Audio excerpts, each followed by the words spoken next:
Our goal at History Day is to help students think critically and to improve the teaching and learning of history. The biggest piece of that is the NHD National Contest, but it's also other programs and initiatives that we do throughout the year, which largely falls under the programs umbrella that I coordinate. Our theme for 2025 is Rights and Responsibilities in History. And what I'd like to do is just have you take one moment to have a conversation at your table. What are your initial thoughts with the theme? And if you're looking for some ideas, you have a copy of the theme book, which is like the teacher idea book, there to kind of help you get started. What are just some initial thoughts, ideas about how you might talk about rights and responsibilities or introduce that with your students? Go ahead. Like, seventh grade has been really hard for me to come up with things for, and I was most nervous about trying this with seventh grade because of the Eastern Hemisphere, like that's my weakest, but like looking at this, they're really interested in all of the wars and conflicts and stuff, so like that would really, that's great because that'll tie right in because they're really interested in why does anybody care, why are they arguing over that, like they're arguing about Gaza, like what is that, they don't understand like why people are so upset about it, so I think that's going to be a really good stepping stone. So as a quick recap, keep in mind there are 5 options for History Day students. Papers, individual only, 1,500 to 2,500 words. For those of you who are new to History Day, don't get overwhelmed by this. We're going to sit and work with you in a little bit. That's my favorite category. That's the one I competed in as a kid. I would so have done something different as an adult, but as a kid, I was a paper writer. Second category is exhibits. These are for your visual spatial thinkers. You have a size, width, and depth limit. What you do with that, totally up to you. Third category is documentaries. All categories except papers, you can work as an individual or in a group up to 5. We'll talk about why I don't allow groups of 5 later. Websites and performances. Essentially, the students are convinced that there's an easy category. There's not. It's much more about giving different ways. I would say every category has its own unique challenges, but anytime I think we can give students choice and control, then I think the learning absolutely improves. But I want to start with kind of a dive into rights and responsibilities. So some things that we have for you. Number 1, the theme book. That's our teacher idea book. We start that in July each year and we publish it each June. It's designed to give you ideas, links, resources. I was telling the group in the back, if we've done a good job on this, there should be a couple ideas in there that you're really excited about and a couple ideas that you're like, oh, I would never let a kid do a project on that. And that's totally fine.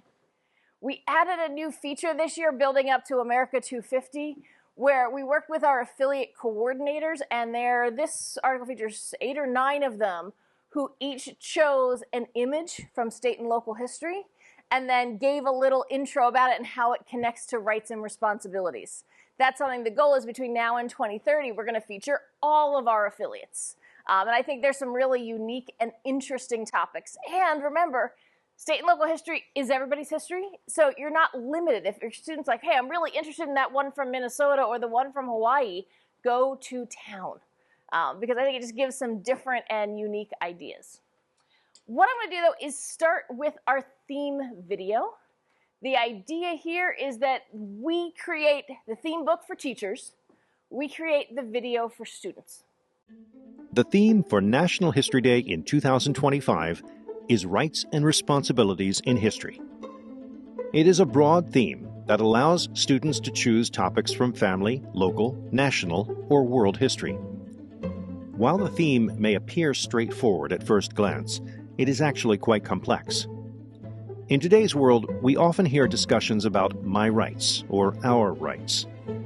While individuals have the right to freedoms such as free speech, they also have a responsibility to exercise these freedoms in a manner that respects the rights and well-being of others. This understanding of rights and responsibilities is crucial for the greater good of all. Therefore, the NHD theme for 2025 focuses on both historical rights and responsibilities. Projects must address both aspects. Before students choose their topics, it is important to break down the theme and analyze its parts. Rights are freedoms or privileges that individuals possess as human beings or as citizens of a society. They are often, though not always, protected by laws, charters, or constitutions that establish the boundaries of personal freedoms, or rights, and protections and obligations, or responsibilities. Responsibilities refer to what is expected of individuals as members of society. These include laws, social norms, or ethical principles designed to promote the well-being of society as a whole. The concepts of rights and responsibilities have a long and interesting history. Their impact on societies has changed significantly over time, depending on where and when people lived and what they believed. In the present day, we can examine rights and responsibilities in history to learn how members of society valued things, how they treated each other, and what they thought was important for people's health and happiness. Researching how people thought about rights and responsibilities in the past can also uncover important information regarding their ideas about religion, philosophy, and government. To make meaning of rights and responsibilities in history, we need to ask some important questions. Who gets to decide who has rights? Do all people have the same rights? Why were certain rights created? To whom were they given, and why? Who is responsible for holding people accountable for providing and ensuring the established rights? To explore the relationship between rights and responsibilities, trace their complex histories, and ask more questions, let's look at some examples.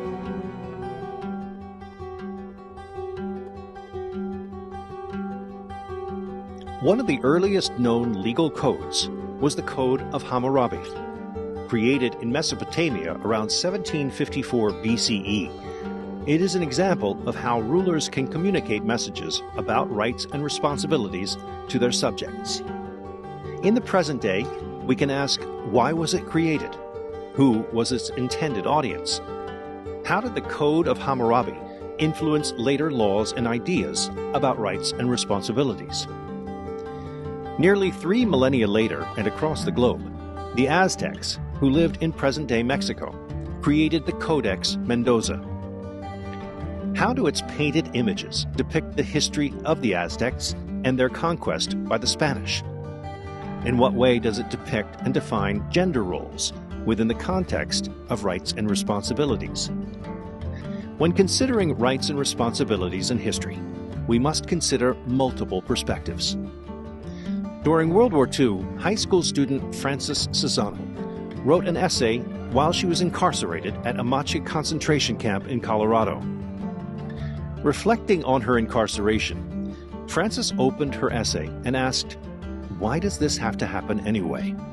As historians, we can expand on Frances's question and ask, how does the account of this one student reflect the broader impact of incarceration on Japanese American communities?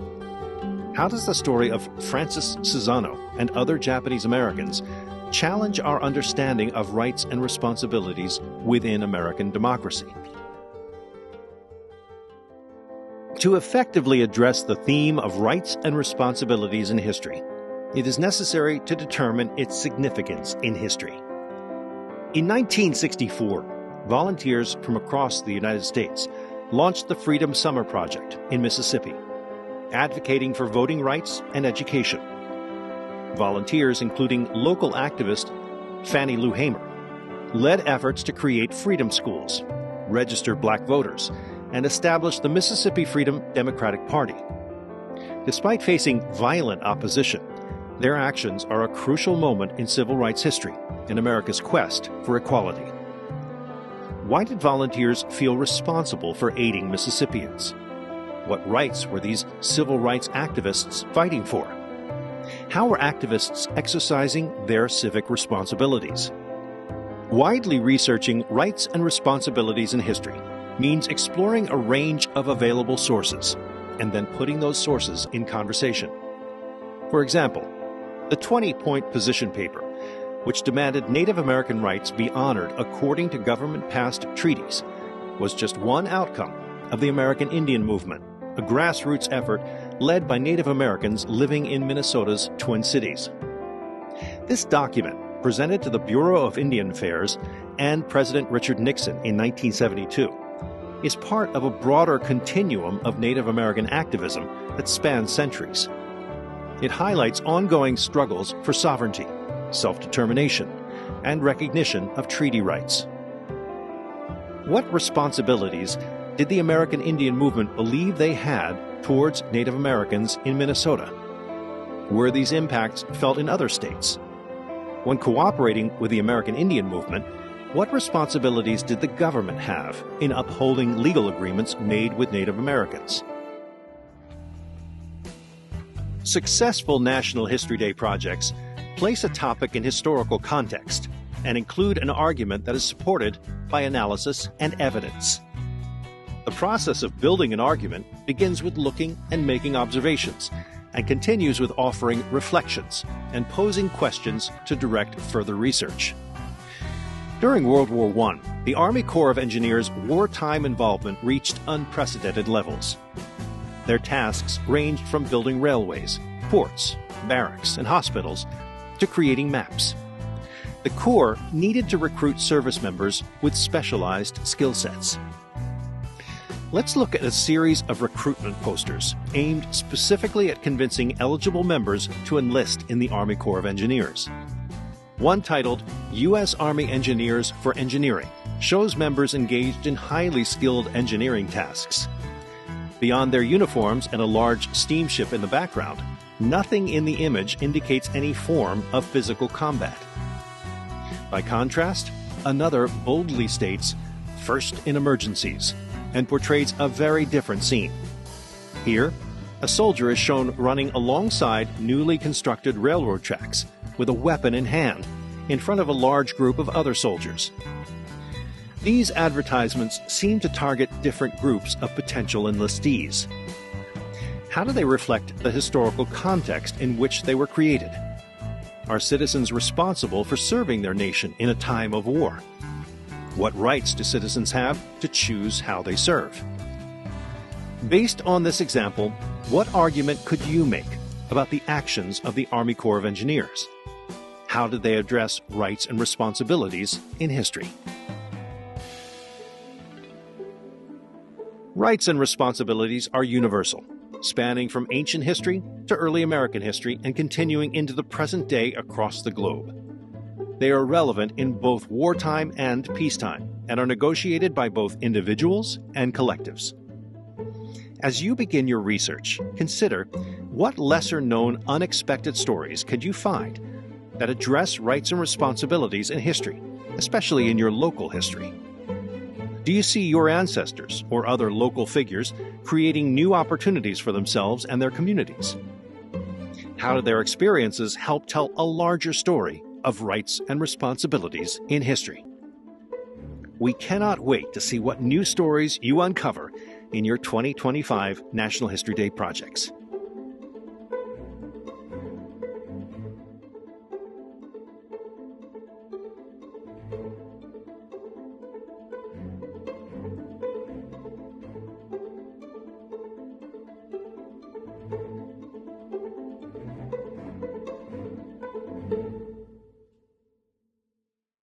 Okay, so just pausing there. A big piece of the goal of the next 2 days is to get you to think through what you would need to be able to work this with your students. So let's start with this. How would you introduce rights and responsibilities with your students? What ideas or examples might you give them? Let's start right there. How would you introduce it? What would you give them in order to help them understand the difference between rights and responsibilities and how they work together? Go ahead, let's start there. My students come to me having taken work history already, do it a little backwards. So, actually Hammurabi's Code is a really great way to kind of connect that of like, you learned about this thing last year, or can you tell me about it? Okay, let's take that and apply it to what are your rights?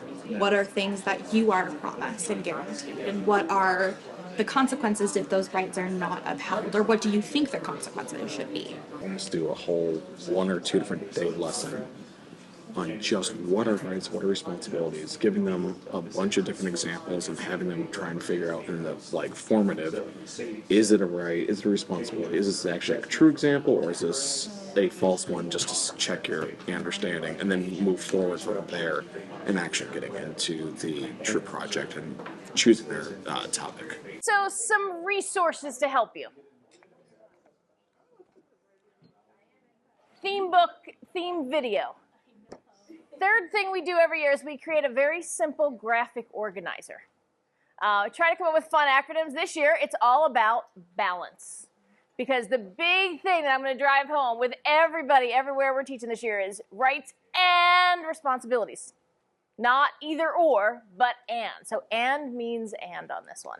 So what we said is, okay, we've got to strike a balance with this year's theme. So what we created was a very simple one. The words are on the front, the space is on the back. Online, this is PDF fillable, if that's easier for your students to work with. B is for background. This is context, right? What's going on around when this event happened or when this person was doing this action. A is a right. So what's the right we're going to talk about? L is leaders. Who are the key players in this debate? And it's got to be more than one, right? Because if one person is pushing for an idea, usually somebody else is pushing back. And oftentimes there's a third or fourth party who have different perspectives or takes. A are the actions or responsibilities.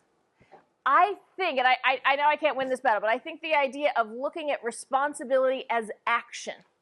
What are people doing? What are the actions?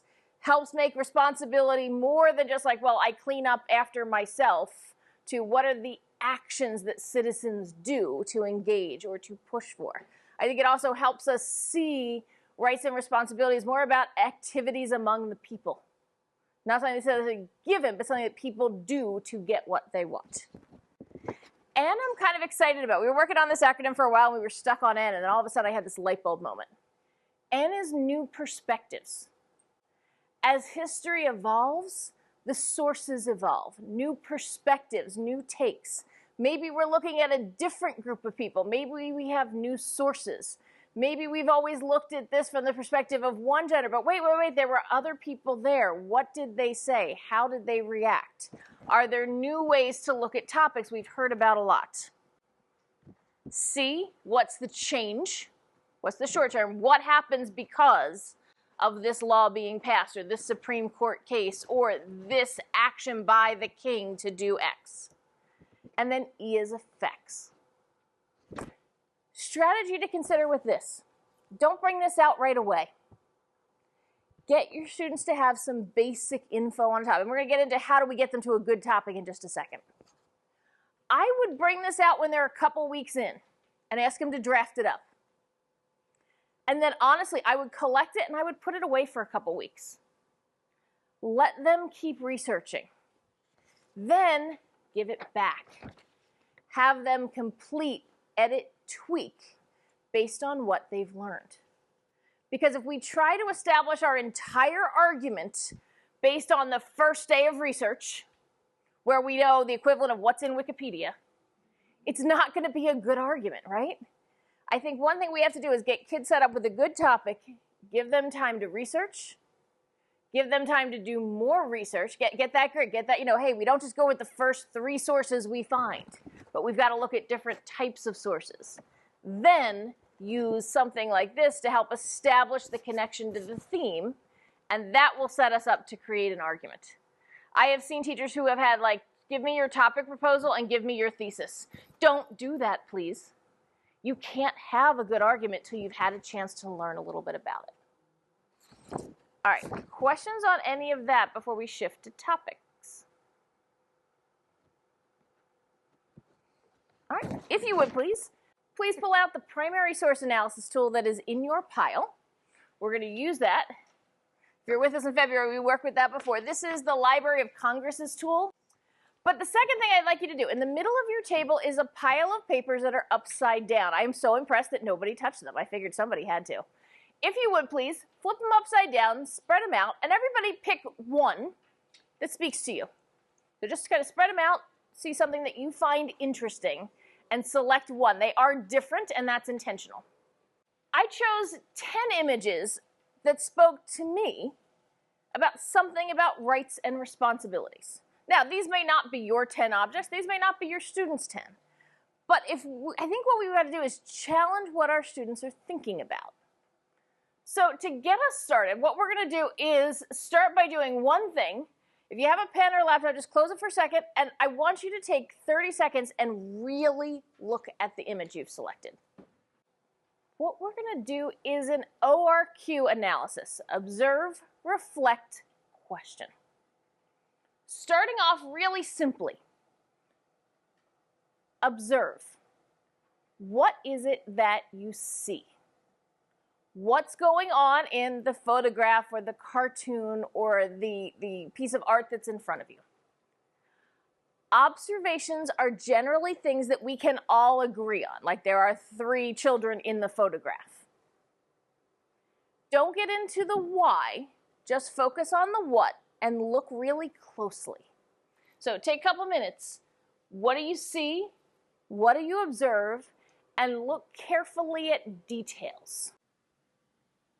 Look at details, even if they're the kind of details that you think your students might pick up on. Your students will always see things that you don't, which is part of the fun of doing the observe step.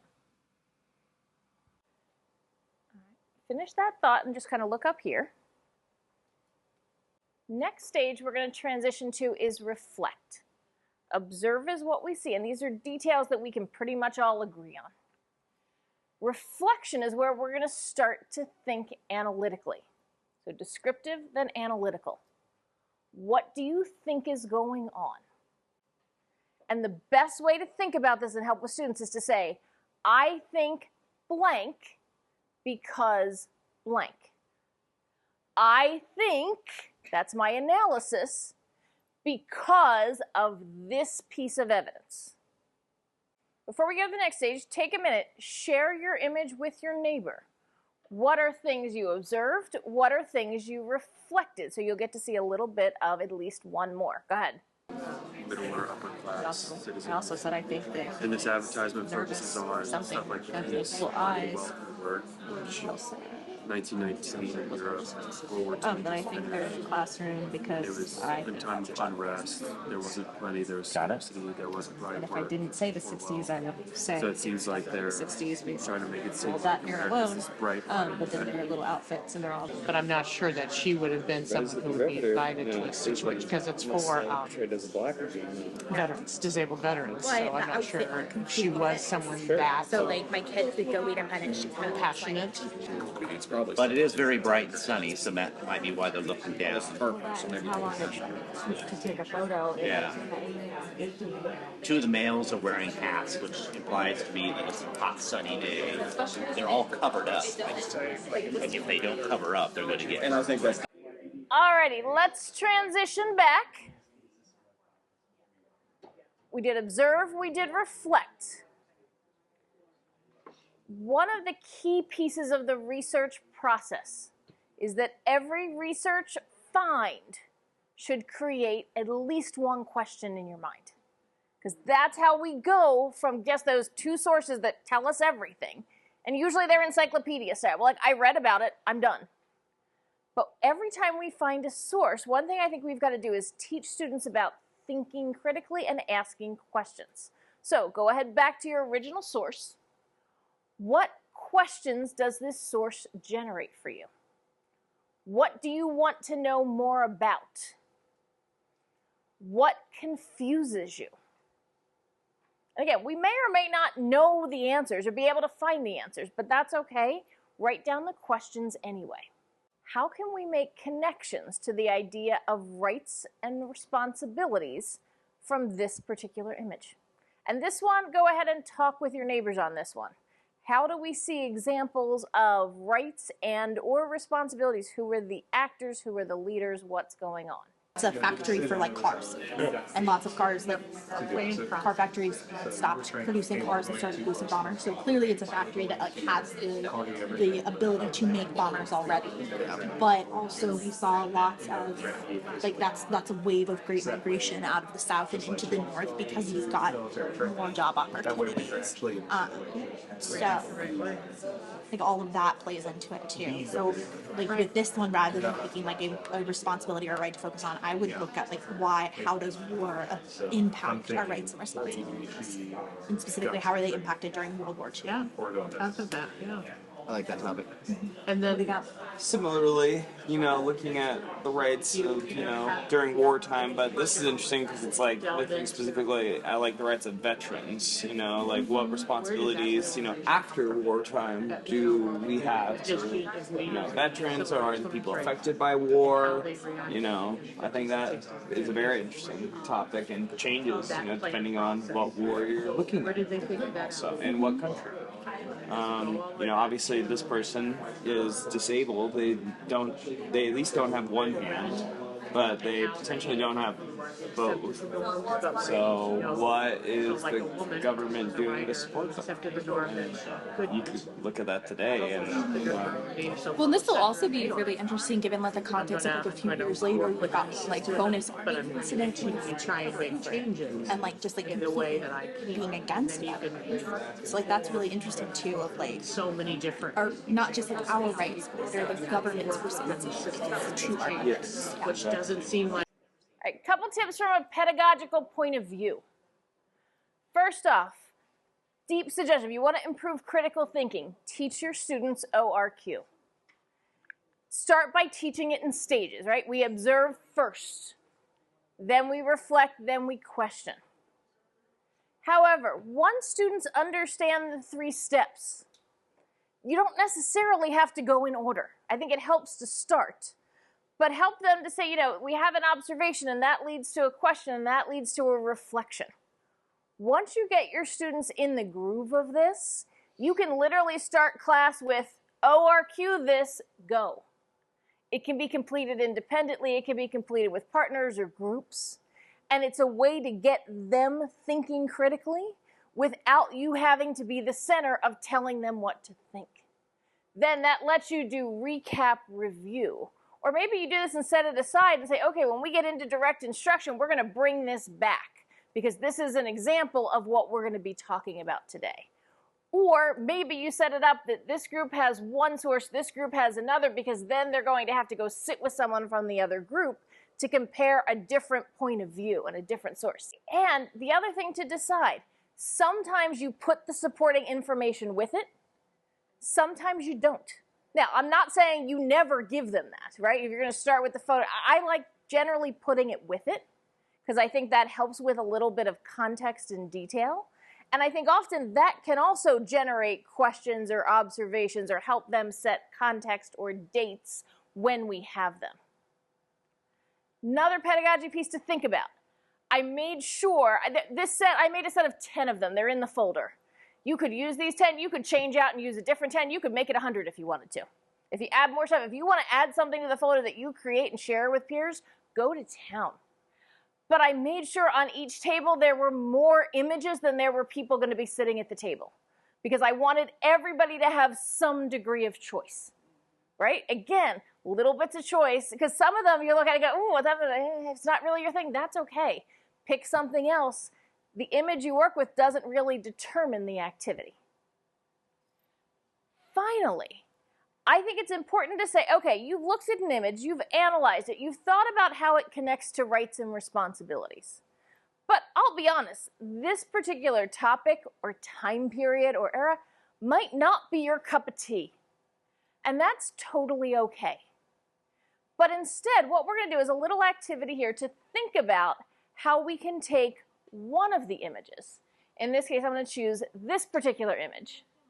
And about 4 or 5 of you have it, it's okay. And see what other things we could generate. So can you, Monique, just give us a quick recap. What do we know about this photograph, just from the caption information? 26. So this is post-World War I. It's at the White House with President, See, I didn't read that part. Okay. It's a garden part. I wonder if that's the first lady. It's a very good question. It's actually not the First Lady. It's Congresswoman Edith Norse Rogers, a representative from Massachusetts. Okay, so this is what we know.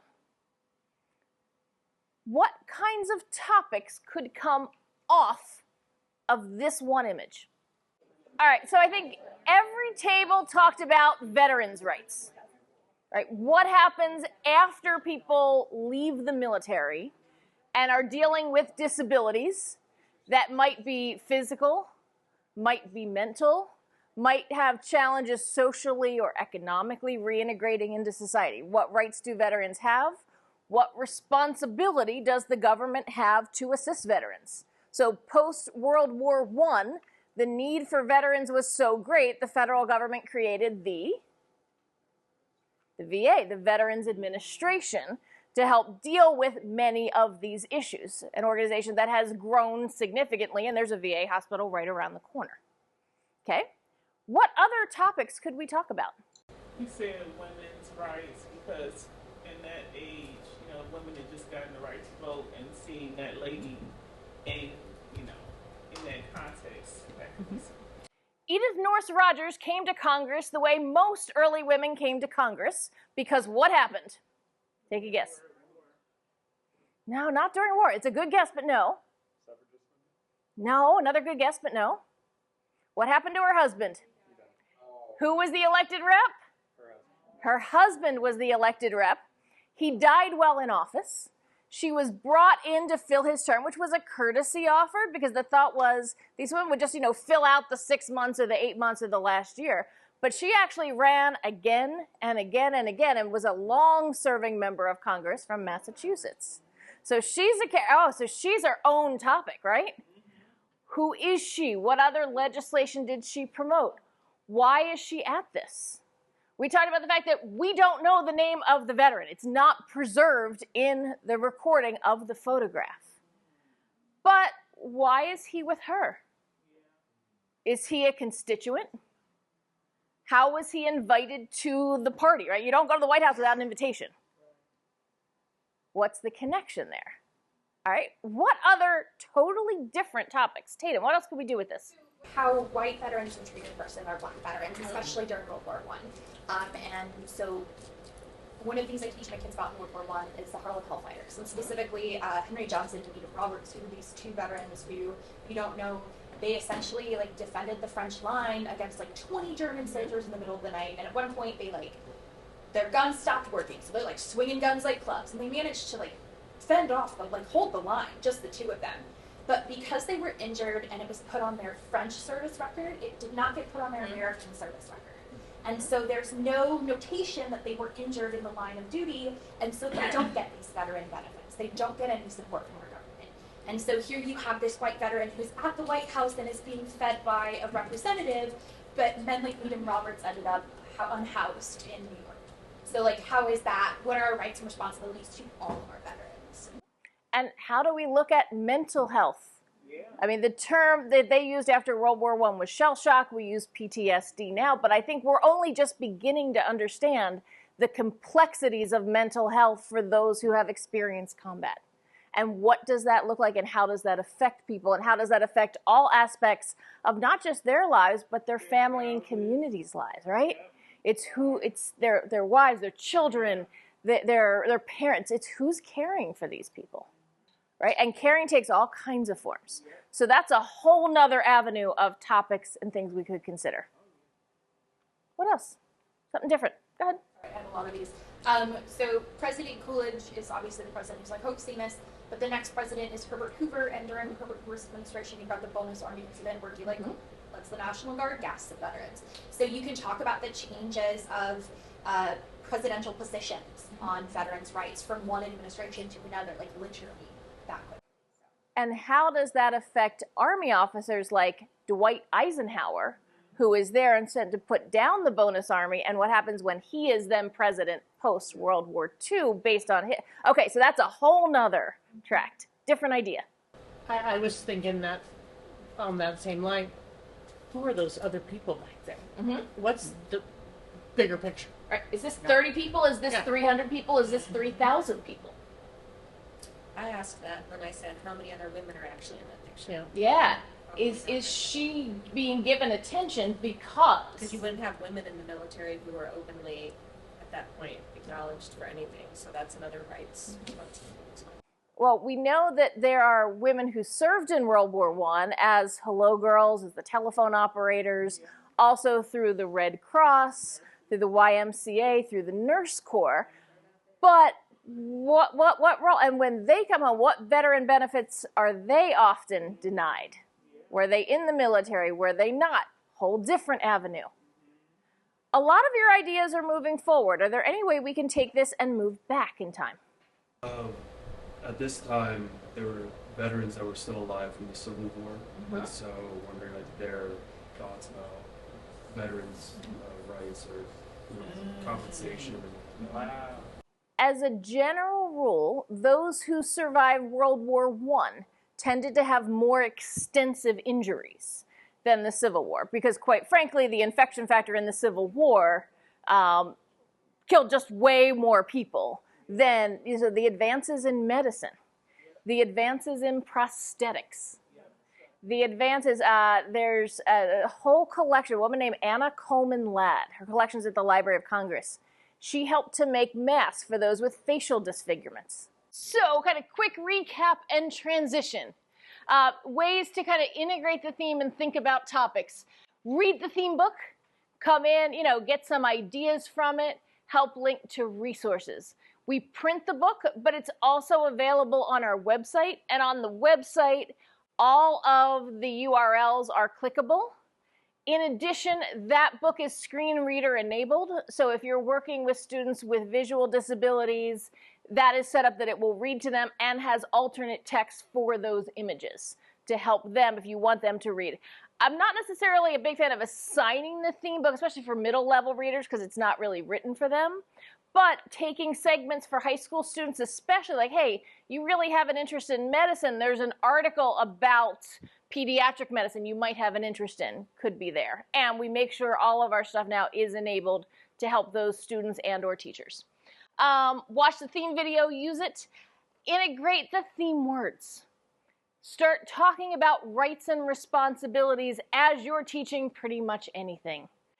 Use that as an easy warm-up or wrap-up. We've finished an activity or a time period. Where do we see examples of rights? Where do we see examples of responsibilities?